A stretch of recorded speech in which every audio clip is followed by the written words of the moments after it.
Ang mabuting balita ng Panginoon ayon kay San Mateo. Puri sa iyo, Panginoon. Lumapit kay Jesus sa mga alagad at tinanong nila siya, sino ang mas una sa kaharian ng langit?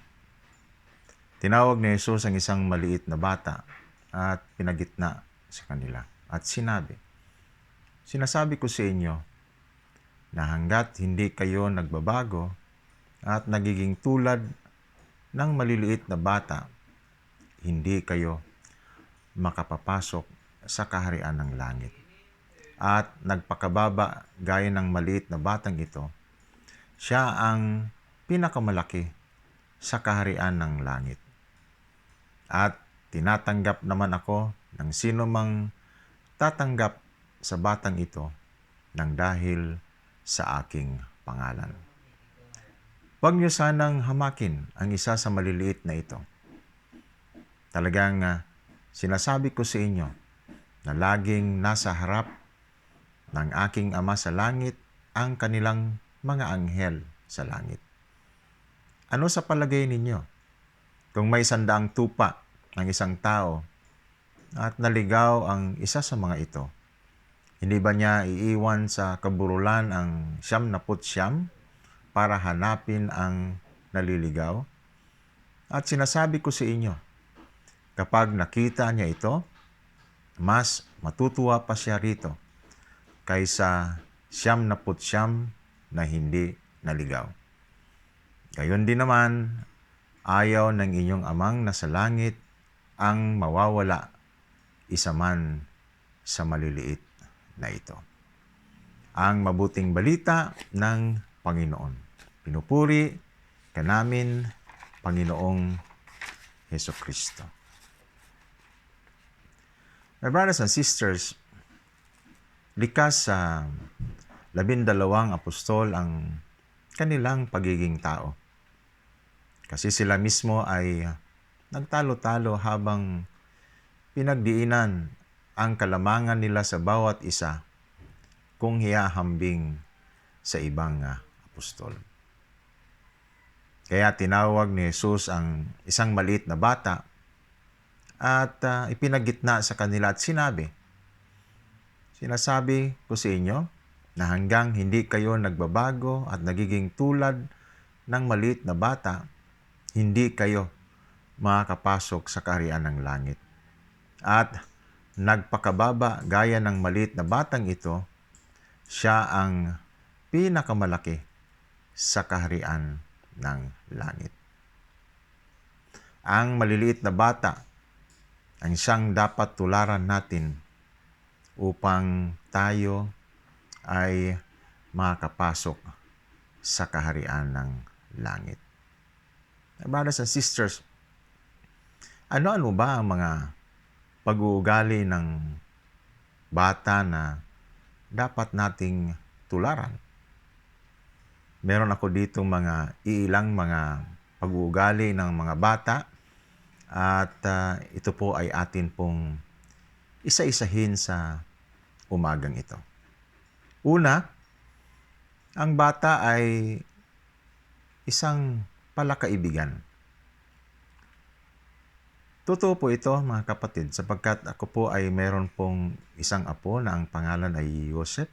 Siya po ay may 7 taon na. Pero itong batang ito, itong apo kong ito, kapag dinala mo sa ibang bahay, sa opisina, o sa ibang lugar na bago sa kanya, ay madali siyang nakakita ng mga kaibigan na bata. Agad-agad niya itong kinakaibigan ang mga batang hindi niya kilala. So marahil ang mga ganitong mga pag-uugali sa isang bata ay likas na sa kanila, na sila po talaga ay palakaibigan. Pangalawa ay ang mga bata kapag nag-aaway ay madali silang nagkabati. Nag-aaway ngayon, pero maya-maya ay bati na. No? Hindi sila nagtatanim ng galit. Agad-agad na lumilipas ang kanilang inis at galit. Gusto nila kasing palagi nilang kalaro yung kanilang mga kaibigan. Kaya gumagawa sila ng paraan na sila po ay magkabati para tuloy-tuloy ang kanila pong paglalaro. Pangatlo ay kapag inihagis mo yung batang maliit pataas, diba, tawa lang ito ng tawa. No? Hindi ito natatakot. No? Kaya gustong-gusto niya na inihagis natin sila pataas. Kasi alam nila na sinasalo sila. No? Naging panatag ang kanilang kalooban na kapag sila po ay inihagis pataas, ay sinasalo sila ng kanilang tatay, sinasalo sila ng kanilang nanay. Kaya tuwang-tuwa sila, tawa sila ng tawa. Pangapat, kung sila'y natatakot, kumakapit sila sa iyo. Hindi po ba? Halimbawa na lamang pag kayo po ay tumatawid sa kalsada, talagang kapit na kapit sa iyo ang bata na parang takot na takot. O di kaya sa pagsakay ng elevator, kung bago po sila na sumasakay sa elevator o escalator, ganun, takot na takot sila at talagang humahawak sila sa iyo na minsan dahil po sa sobrang takot po nila ay yumayakap, no, sila sa atin. O di kaya ay nagpapakarga na dahil po sa kanilang takot. Panlima ay pinagmamalaki nila ang anumang bagay na regalo mo sa kanya. No? Damit man ito o laruan, talagang na-appreciate nila. Naalala ko tuloy nung kami pa ay maliliit pa, pag kami ay binigyan ng bagong damit ng amin pong mga magulang, ay hindi po namin ito sinusuot agad. Kailangang magsimba muna. No? Kailangang unang suot mo ay magsimba muna kayo. No? Para daw lalong maging matibay yung damit na bago mong damit na sinusuot, nabigay sa iyo ng iyong mga magulang. So talagang pinagmamalaki mo, pinagyayabang mo at na-appreciate talaga ng mga bata yung bigay na regalo sa kanila. At pang-anim, kung sila ay nawawala o naliligaw, umiiyak sila at hinahanap nila ang kanilang tatay, hinahanap nila ang kanilang nanay. No?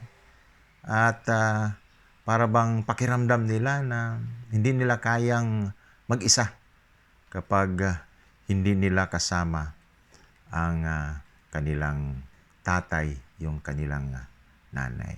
Kaya pag nakita nila yung tatay nila o yung nanay nila, talagang tuwang-tuwa po talaga sila. Eh, brothers and sisters, ito lamang po ang mga katangian na dapat natin sigurong tularan sa isang bata. Ang katangian na magiging palakaibigan. Hangga't maaari ay kapag meron tayong mga bagong taong nakikita, no? Kaibiganin natin sila. Magtiwala tayo agad sa kanila. Huwag natin silang paghuhusgahan. No?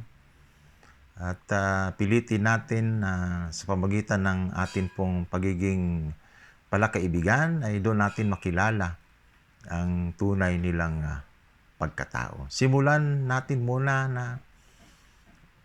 maging kaibigan nila. No? Maging kaibigan nila upang maging komportable naman sila sa atin na makitungo sa atin. At kapag tayo ay may kagalit, sana ay makipagbati tayo agad. Kasi sino din po ba ang nahihirapan pag meron tayong mga naging kagalit? Tayo rin, hindi po ba? Kaya sana ay pilitin natin na kapag tayo may nag-aaway, misis natin, mister natin, pilitin natin na sa kinabukasan ay bati na tayo. Huwag nating itago yung atin pong pagkainis, no? At kalimutan natin, no? At nawa ay huwag tayong magtanim ng galit po talaga, no? Para maging maganda ang atin pong araw. At kapag tayo man ay inihagis dahil po pataas, dahil po sa mga problemang atin pong nararanasan, tawanan lang po natin ito, no? At maging komportable tayo at maniwala tayo na hindi tayo babagsak, no? Maniwala tayo na tayo po ay sasaluhin ng atin pong Panginoon. Kaya huwag po tayong matakot. Kung matakot man tayo, kumapit lang po tayo sa atin pong Panginoon. Sa tuwing tayo po ay nakakaramdam ng pangamba, takot, ay hanapin natin ang Diyos at humawak po tayo sa Kanya. Kung pwedeng, magpakarga tayo sa atin pong Panginoon at yakapin natin ang Diyos, no? Para tayo po ay Kanyang tulungan at maibsan ang ating pangamba at takot.